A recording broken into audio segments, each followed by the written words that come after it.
You stay another couple of days, we'll have to whāngai you into Rangitāne. Never mind that. But so good to see you here. And I'd love to pass this on, that you've come to the kindest iwi in the country, Rangitāne. Homai te paki. I'll hand it over to my nephew. O tuia ki te rangi atu nei, tuia ki te papa hora nei, tini whetū ki te rangi ko ngauri o rangi whenua, o Rangitāne atu nei ki te mihi rā ki a koe te premier, e te mana nui o Aotearoa me te waipauna. Tēnei mātou te iwi kāinga, te whaiwhai atu ngā kōrera o tō mātou rangatira e te premier, kia hara mai koe ki wainginu ia mātou o te wā kāinga nei. Me tērā o ngā kōrero a tō mātou tupuna, e mea na kua kaupapa i au te aroha ma koutou e whakaoti. Ko mātou e ne te tukurā i te ringa o te aroha ki a koe, koutou ko tō whānau, i tō tainga mai i tēnei rā, ki te whakarongo ki ngā kōrero, ki te tuku mai o whakaoro rangatira, hei whakarongo mā tēnā o mātou.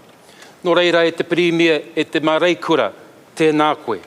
Tēnā koe tō tainga mai i tēnei rā. He rā whakahirahira mō mātou o Rangitāne, he rā whakahirahira mō tātou katoa o Aotearoa. Mauria mai rā ngā ahuatango te wā, kia mihia, kia tangihia, kia poroporo akihia. Mauria mai rā ngā whakaaro rangatira kai a koe, kia tai ai e tātou te kite i te rangatiratanga o tō tātou whenua o Aotearoa mo te rangi āpōpō. Nō reira e te premier, tēnei tonu mātou, e mihi atu rā ki a koe, mātou ko tō mātou koro matua nei, a Grant, tainu atu ki te kaunihira o te papai oia, mātou e mihi rā ki a koe, e mihi rā ki a koutou, tēnā koutou, huri atu ki a tātou, e tau nei tēnā tātou katoa.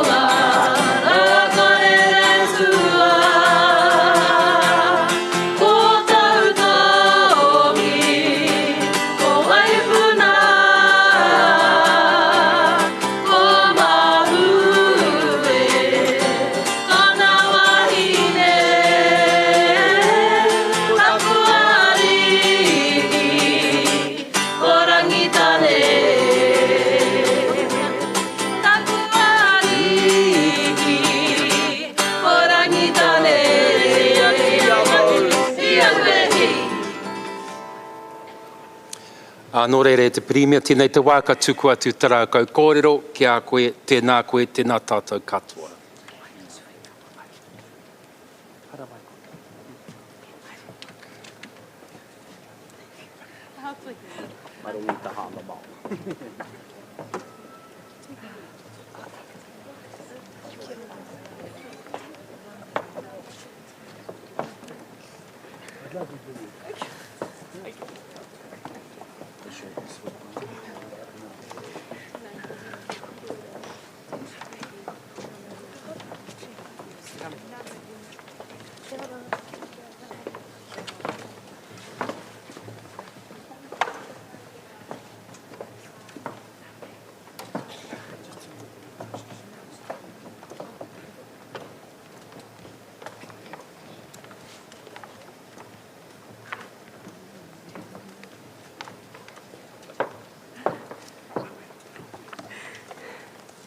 Te whare e tūnei te marae e tā koto ana, tēnā koroa e ne mātai maha, haere.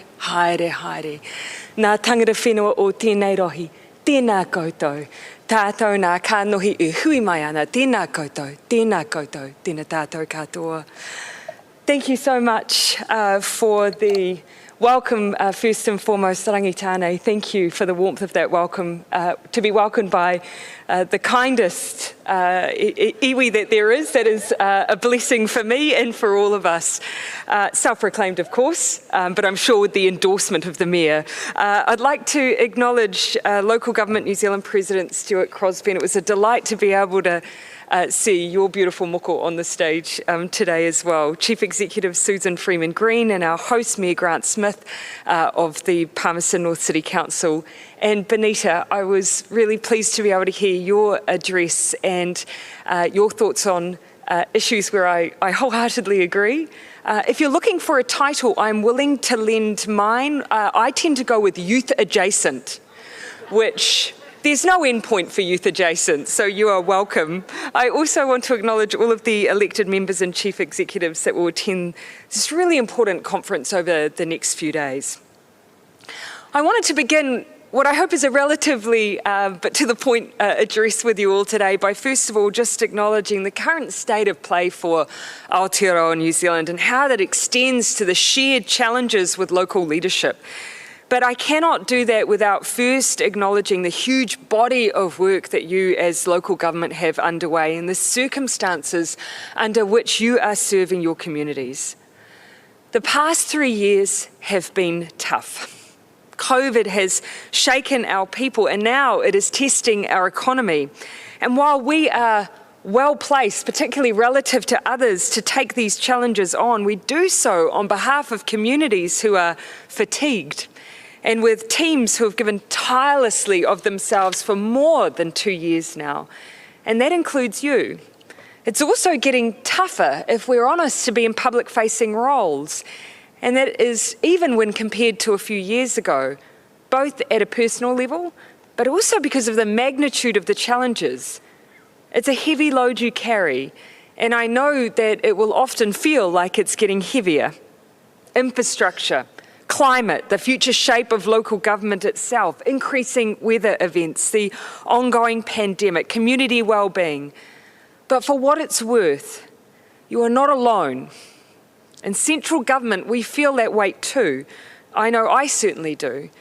And I very much see it as my job and our job to ensure that you are supported and that when it's a joint challenge, that you have a partner in us, central government. After all, a problem shared is meant to be a problem halved, and goodness knows we could do with a bit of problem subtraction. But I also come here today with a strong belief that while things are tough right now and will be for a time, there's also cause for hope and there is cause for optimism. And I am, after all, an optimist. I've recently completed a series of trade missions where I took with me this really simple key message that Aotearoa New Zealand is open for business as our borders fully reopen in less than 2 weeks' time and as we look to seize the opportunities of social and economic recovery created by a strong collective pandemic management and a reopening and reconnecting plan that's been underway since February this year. But what gave this message its strength was that it builds upon the core of what already makes New Zealand in demand. Our unrelenting commitment to putting people first, a belief that the benefits of working together make life better for everyone, and not just for current generations, but for those yet to come. And I know that's a view shared by many in this room, and I know it was the foundation of the President's address today. And in a rather grim, insular time for the world right now, with a war in Europe, a global oil crisis, pandemic supply chain and inflationary challenges, and a strong dose of pessimism the world over, it's clear to me that a natural inclination to work together and to be optimistic about our opportunities is an advantage that sets us apart. And perhaps that's why we've been able to deliver as a government a series of high-quality free trade agreements, collaborations on big issues the world is facing like climate change, and even mis and disinformation. Now, I've done much of this alongside Minister Nanaia Mahuta, who is a champion for undertaking important, long-lasting, intergenerational work, getting on with what's important and planning for the next 100 years, not just tomorrow. And I thank her for that. And for me, the way in which we work with the world is the way in which we must also work at home. We face challenges together. We do what's right, not necessarily what's easy. For central and local government, that has meant working together through more than 2 years of a global pandemic. That began with keeping people safe and now it focuses on building back better. including the very recent example of helping over 2,500 youth and COVID-displaced people back into work through the successful Mayor's Task Force for Jobs and MSC Industry Partnership. We've recently announced a $14 million investment to keep that program running because it works. I thank you for your design and championing of such a successful program and your advocacy for it. In fact, you recently shared with me how important it was to you that this program continue in full force, and we heard that. And while this is a story of cooperation between local and central government, it's also a story of one school leaver who got a carpentry apprenticeship who likely otherwise wouldn't have. It's a story of 8 people in Stratford finding meaningful work in the aquatic sector that was struggling to fill roles. It means an extra electrician in the pipeline for a Stratford firm. And yes, the Mayor of Stratford is quite good at promoting the program. It's a reflection of what's at the heart of our work. We are a government focused on people, and you are local government focused on the well-being of your communities, of your people, in your places. And so I hope that this will be the foundation upon which many important conversations will take place over the next few days. And so now as we look to the future, I find myself here today saying exactly what I did last year. There is a lot on our plates. Underlying that simple fact is this: the substantial reforms that are in progress across a wide range of areas have needed attention for a long time. They are not quick fixes. This includes Three Waters, resource management reform, and changes to the way we plan our cities to support more housing. There are also important reforms in waste minimisation and management. And the government continues to put in place the institutions required to reduce and manage the risks from climate change, with major steps taken just this year in the release of our first emissions reduction plan. And you are engaging with all of that while also, of course, continuing to deliver on your existing responsibilities and do your part to meet the ongoing needs of your communities, including responding to local emergencies, of which there have been many of late. And on each occasion, the local community and emergency management response that I've witnessed has been exceptional. Altogether, this is a tough ask of local government, I know. I understand that together the speed and the scale of change on so many fronts, plus the demands of service delivery in the here and now, makes this a uniquely challenging time. Now, one part of our acknowledgement of this was the recent appointment of a new Associate Minister of Local Government, Kieran McAnulty, who has a role in engagement with the rural and provincial sector in particular, and who has been undertaking something of a tour across all 55 rural and provincial councils over the past few weeks, hoping to complete this engagement come October. I think he's about halfway, and he's paused his tour to join us here today. Minister McAnulty has told me much about his engagement over the past few weeks, the need for more information, for more support, especially as councils begin to incur costs on transition activities for Three Waters, such as demands on staff time and engaging specialist expertise, which is particularly challenging for smaller and rural councils who are always spread more thinly. And I know that yesterday he was able to announce $44 million in immediate funding to help with this early transition work. Practically speaking, this will help in the early work to transfer workforce, contracts, assets and liabilities into the 4 new water services entities. We know there is more to do too. As the Minister said yesterday, he has more councils to meet and will be asking them how central government can support them and how to target future transition support. But Kieran has also told me something I know to be true, that on many of the big challenges we're facing in planning our cities, towns and communities, that the status quo is not an option for anyone, because the status quo would condemn whole communities to, in the future, potentially unaffordable rate burdens on particularly rural and provincial ratepayers. And so we know there is much work to be done. I know that the Three Water reforms are a key focus over the next few days, as they have been since the policy process began. And there's been a lot of commentary on this topic that has at times overshadowed some of the very basic and crucial reasons for change. But I know the sad reality for all of us is that without change, the current system just can't afford to resolve what is a looming up to $185 billion problem.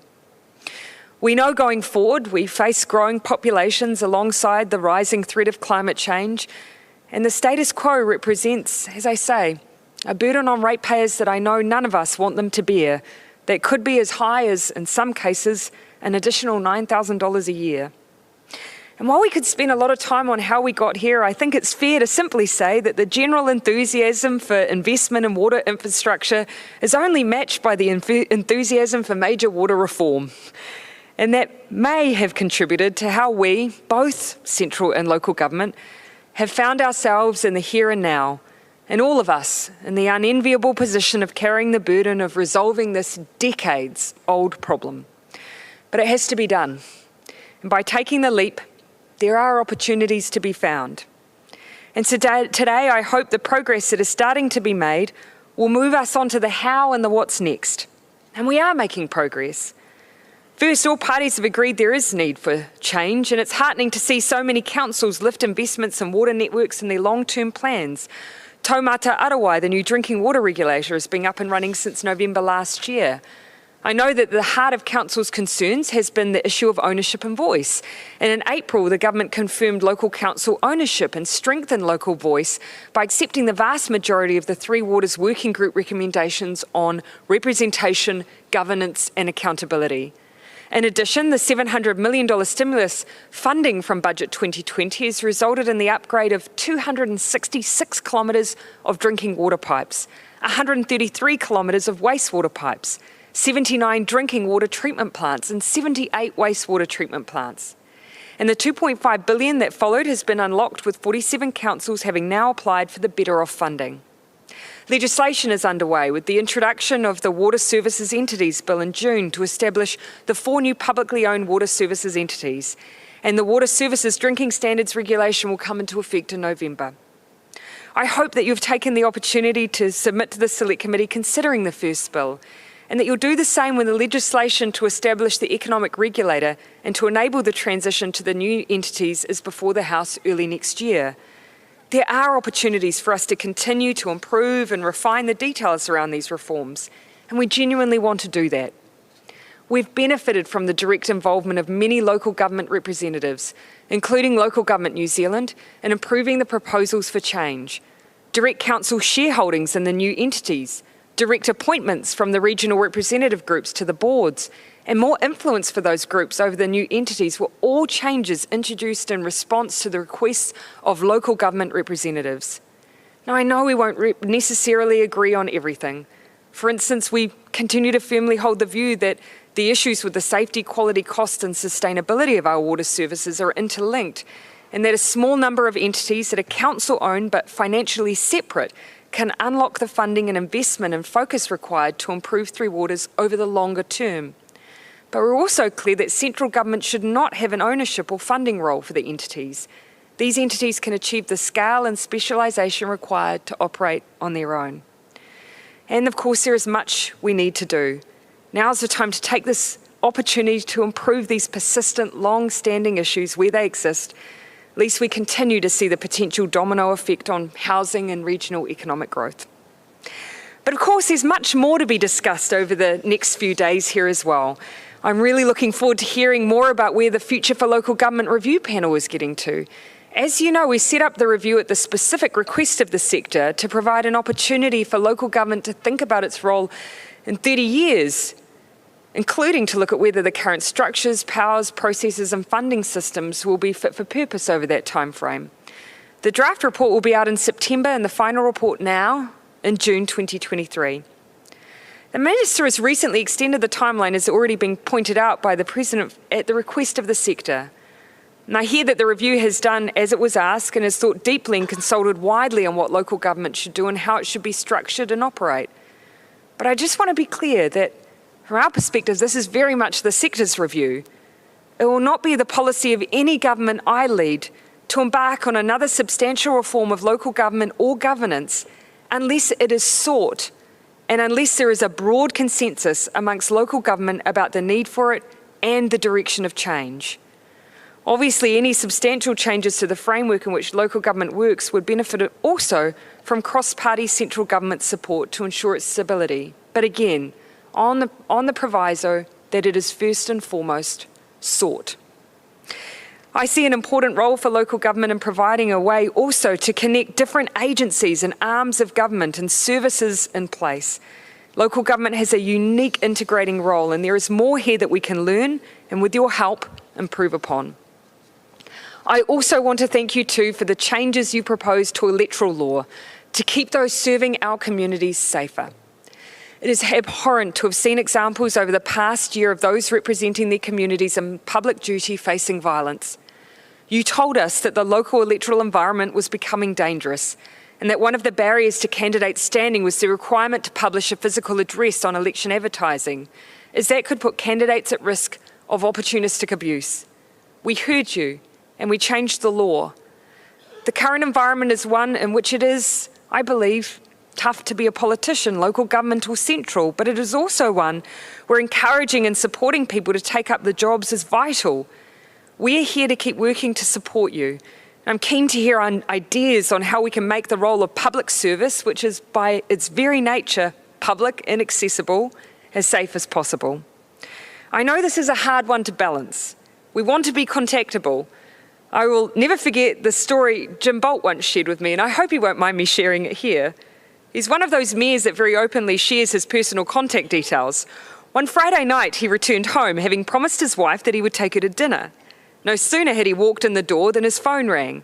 The person identified themselves as a tourist visiting Queenstown from the North Island. They were calling to inform the mayor that there was no Chardonnay at their hotel bar, a shocking detail that they believe required escalation to the mayor himself. Jim is so good-humoured, I know he took it in his stride. And all of you on issues both weighty and perhaps less so are there and available constantly. But I know in recent times it has become more challenging. As I say, I want us to keep working together on how we can ensure these public service roles don't take so much out of our councillors and mayors that we lose you in short order. I also want to acknowledge another example of strong support for your sector in the pursuit of diversity around the council table. Before this current Parliament, 24 councils had attempted to establish Māori wards under the Local Electoral Act 2001. Only 2 had been successful. You asked the government to change the law to allow local council decisions to establish local wards to stand without being subject to a poll. We heard you and we changed the law. From last October's local elections this year, 35 councils will have Māori wards, 2 to 35.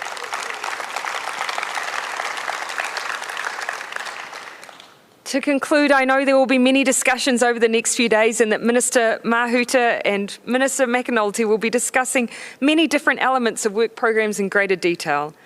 And so I'll simply end as I began. The state of play for New Zealand, as for the world, is a challenging one. And I have no doubt that those challenges can feel even more amplified at local level. I want you to know we understand that the scale of change is large and that it's fast-paced, but not insurmountable if we work together. Some voices may call for what's easy, but not necessarily for what's right. But worst of all, I want you to know that we're grateful for the duty of service that you pay for your communities. Thank you for what you do, and may our work together continue to be based on what I know drives us all, our communities and the people we serve. Nō reira, tēnā koutou, tēnā tātou katoa.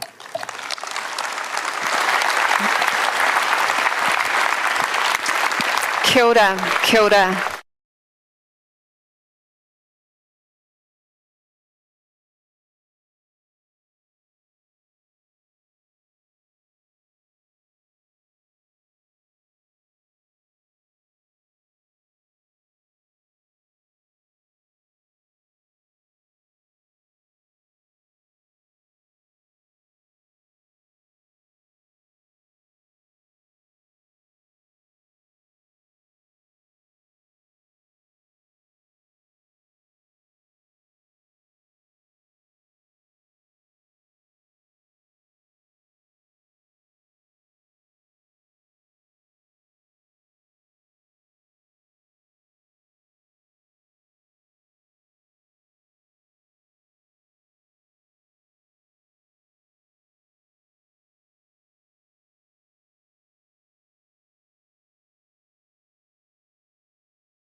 You stay another couple of days, we'll have to whāngai you into Rangitāne.